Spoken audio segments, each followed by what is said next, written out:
حضرت عبداللہ ابن عمر رضی اللہ تعالیٰ عنہ بیمار ہو گئے، شدید علیم تھے، طبیعت مبارک میں کمزوری آ گئی، کچھ کھانے کو دل نہیں کرتا تھا، گھر والے بار بار کہتے کچھ کھا لیجئے کچھ کھا لیجئے، نہیں کھاتے تھے۔ بالآخر حضرت نافع آپ کے غلام تھے، ان سے کہنے لگے کہیں سے مچھلی مل جائے نا تھوڑی سی تو میں کھاؤں گا۔ تو کہتے ہیں میں سارے مدینے میں ڈھونڈتا رہا، مچھلی نہ ملی، اگلے دن بھی ڈھونڈی تو نہ ملی، تیسرے دن بھی ڈھونڈی تو نہ ملی، تو فرمانے لگے یار بس چھوٹی سی خواہش ہے، کوئی فرض نہیں ملتی تو رہنے دیں۔ کہتے ہیں چوتھے دن مچھلی مل گئی، میں 1.5 دینار کی مچھلی لایا، لا کے حضرت عبداللہ ابن عمر رضی اللہ تعالیٰ عنہ کے سامنے جو مچھلی رکھی تو آپ نے لقمہ روٹی کا توڑا تھا، مچھلی کو لگانے لگے کہ دروازے پہ فقیر نے آ کے آواز دی کچھ کھانے کو دو۔ تو حضرت عبداللہ ابن عمر نے روک لیا اور ہنسے۔ کئی دفعہ دے ہم بھی دیتے ہیں پر ہمارا چہرہ دیکھنے والا ہوتا ہے، اتنے ہم غصے میں ہوتے ہیں، دے دیتے ہیں، لیکن جو چھلوٹیں ہوتی ہیں نا چہرے والی وہ گنی نہیں جاتی۔ ہنسے، فرمایا دیکھو میرا اللہ کتنا کریم ہے، وہ مجھے بچانا چاہتا ہے، اٹھا بار دیا جا کے۔ تو خادم اب حکم کا پابند تھا، وہ لے تو اللہ تو کر نہیں سکتا تھا، وہ گیا اور جا کے دے آیا۔ فقیر جب سارے محلے سے آٹا اکٹھا کر لیتے ہیں تو پھر ایک جگہ جا کے بیچتے بھی ہیں۔ دے آیا، وہ 2 گلیاں آگے گزرا تو میں پیچھے دوڑا گیا، میں نے کہا سچ بتا کھانی ہے کہ بیچنی ہے؟ وہ کہنے لگا جو بھی سبب لگ جائے کر جاؤں گا، آپ نے دے جو دی ہے۔ تو کہتا ہے میں نے اسے کہا کہ یہ 1.5 دینار کی میں نے خریدی تھی، اگر تو 2 دینار کی مجھے بیچ دے تو آج کل مچھلی مدینے میں مل نہیں رہی تو میں اپنے آقا کو دے دوں گا، وہ یہی کھائیں گے، بیمار ہیں۔ تو کہنے لگا جی بسم اللہ، مجھے کیا اعتراض ہے، 2 دینار مل رہے ہیں، 1.5 کی مچھلی، اور 1.5 کی بھی کسی نے نہیں خریدنی تھی، اب تو پک گئی۔ فرماتے میں نے 2 دینار اس کو تھمائے، وہ مچھلی اس سے خریدی اور خرید کر کے میں لا کے حضرت عبداللہ ابن عمر کے سامنے دوبارہ رکھی۔ تو فرمایا یہ کیسے آ گئی؟ میں نے کہا حضور 1.5 کی خریدی تھی اور پھر فقیر کو دے دی، اب اسی سے میں 2 دینار کی خرید کے لایا ہوں، آپ قبول فرمائیں۔ تو فرمانے لگے تم نے اچھا نہیں کیا، اب اس طرح کرو 2 دینار بھی اسے دیا اور مچھلی بھی واپس دیا۔ عرض کی حضور کیوں؟ فرمایا تم نے قرآن نہیں پڑھا؟ حضور پڑھا ہے۔ فرمایا رب فرماتا ہے لن تنالوا البر حتى تنفقوا مما تحبون، تم بھلائی کو اس وقت پہنچو گے جب اپنی پیاری چیز راہ خدا میں خرچ کرو گے۔ امام غزالی نے لکھا ہے، فرمانے لگے دیا تو وہ حضرت نافع کہتے ہیں میں دینے گیا، دے کے واپس آیا تو کچھ پریشان تھا کیونکہ مجھے بھی 4 دن ہو گئے تھے نا تلاش کرتے، تھوڑی طبیعت میں مایوسی تھی کہ اتنی محنت سے میں نے لایا اور آپ نے واپس کر دی۔ تو حضرت عبداللہ ابن عمر نے مجھے قریب بٹھایا، پھر مجھے تھپکی دی، فرمانے لگے پتر میں نے ویسے بھی کبھی جھوٹ نہیں بولا اور آج کل تو میں ویسے ہی بیمار ہوں، ٹائم ہی نہیں، وقت ہی نہیں، موقع ہی نہیں جھوٹ بولنے کا، میں تجھے سچ بتاؤں مجھے مچھلی کھا کے اتنا سکون نہیں ہونا تھا جتنی اللہ کے راستے میں خیرات کھا کے مجھے سکون ہوا۔ تو تجھے تو میری راحت سے غرض ہے نا کہ مجھے راحت کیسے ہوتی ہے، تو مجھے سکون ملا ہے راہ خدا میں دے، میں نفسانی خواہش پوری کر لیتا تو یہ میرا نفس کل پھر مجھ سے مچھلی مانگتا، پرسوں کہتا نہیں چھوٹے گوشت کی یخنی بھی چاہیے۔ ہم لوگ الجھ گئے ہیں، بہت بڑے قیدی ہیں اپنے آپ کے، بڑے قیدی ہیں، سارا دن اپنی خواہشات کی تکمیل میں بھاگے رہتے ہیں، بڑے بڑے سونے نوجوان، میں ان پہ تنقید نہیں کرتا، مجھے ان پہ ترس آتا ہے۔ جب میں رات کے اندھیروں میں انہیں ٹیلی فون لے کے چوکوں میں کھڑے دیکھتا ہوں تو مجھے رحم آتا ہے، میں کہتا ہوں دیکھو نفس کی خواہش کے پیچھے یہ کیا مثلاً آخر کیا ہے اس میں، ایک عورت کے پیچھے تباہ کر لیا اپنے آپ کو، یعنی زیادہ سے یہ کوئی مقصود ہے، یہ کوئی مقصد حیات ہے جس کو مقصد بنا لیا ہے؟ میرے عزیز بات کو سمجھ لیں، اتنا خوبصورت آدمی ہے اور اتنا اس کا اونچا قد کاٹ ہے، اور کیا کس کے پیچھے یہ بھاگا ہوا ہے؟ بڑا سمجھدار، دانشور، عقل مند آدمی، ذی روح بندہ، لیکن اس کا سٹیٹس آپ یہ ملاحظہ کریں کہ وہ 20-40 ہزار کی خاطر جھوٹ بولتا ہے، دھوکہ دیتا ہے، فریب اور فراڈ کرتا ہے۔ ہم اپنی نفسانی خواہشات کے پیچھے اس طرح بھاگتے ہیں کہ ہم اصل سے رہ جاتے ہیں۔ میری باتوں کی سمجھ آ رہی ہے آپ حضرات؟ تھوڑا تھوڑا کر کے ایک ایک کر کے ان کی باتیں کم مانیں۔ ضروری تو نہیں نا کہ سویرے ناشتہ بازار سے اپنی مرضی کا تگڑا کیا ہے، بازار سے لا کے پوڑیاں چنے بہترین کھائے، اور پوڑیاں چنے ابھی کھائے نہیں، شاپر میں ڈالے ہوئے ہیں اور وہ لے کے ابھی آ رہا ہے، تو ساتھ ہی رستے سے گوشت بھی چھوٹا اچھا لگا تو 2 کلو وہ بھی لے آئے کہ پوڑیاں چنے کھاؤں گا اور دوپہر کے لیے گوشت پکاؤں گا۔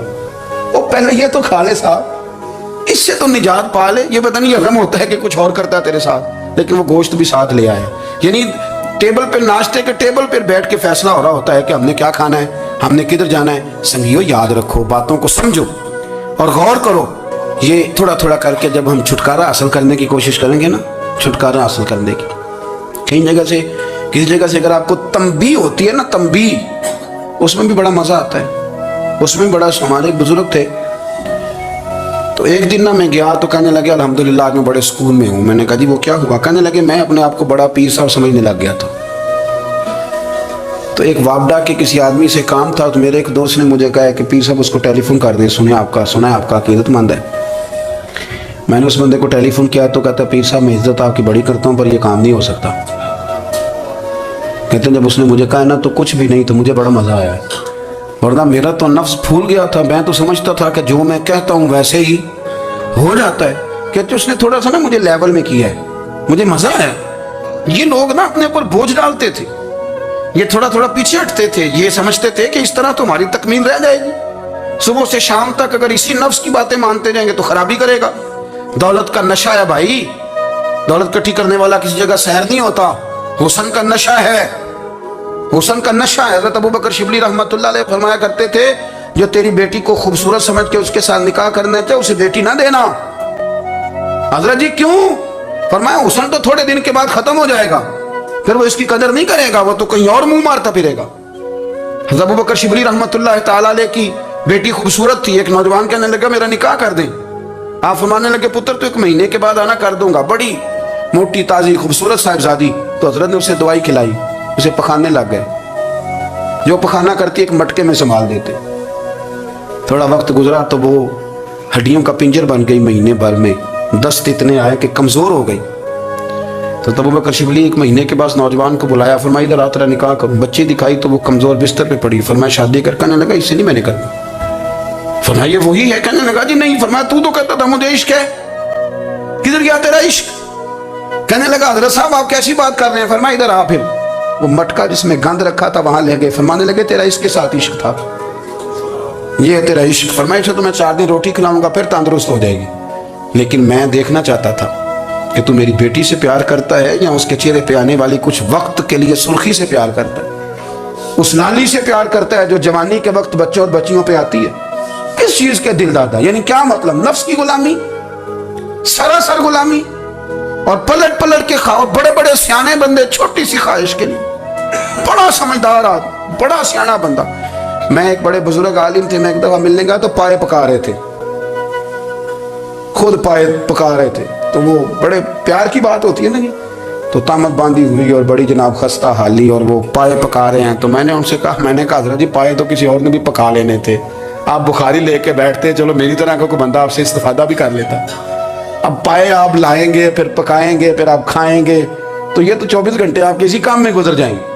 تو یہ ایک چھوٹی سی خواہش کے لیے. میں کسی چیز کو حرام نہیں کہہ رہا، قرآن پاک کی جو آیت پڑھی ہے صرف اس کی تفسیر آپ کے سامنے عرض کر رہا ہوں. ہماری خواہشات ماں پالتی ہے، آپ کو نہیں پتا کتنے دکھ سہتی ہے. میں ان ماؤں کو جانتا ہوں جو بیٹے کے حصوں کی مار بھی اس کے ابے سے کھاتی ہیں، مار کھاتی ہیں. وہ ایک خاتون ایک کان سے سنتا نہیں، میرے پاس ایک دفعہ آئی، کہنے لگی 60 لگ گئی سی، کوئی دعا کر دیں یا کوئی وظیفہ پر. ڈاکٹر کہتے ہیں ٹھیک نہیں ہو سکتے.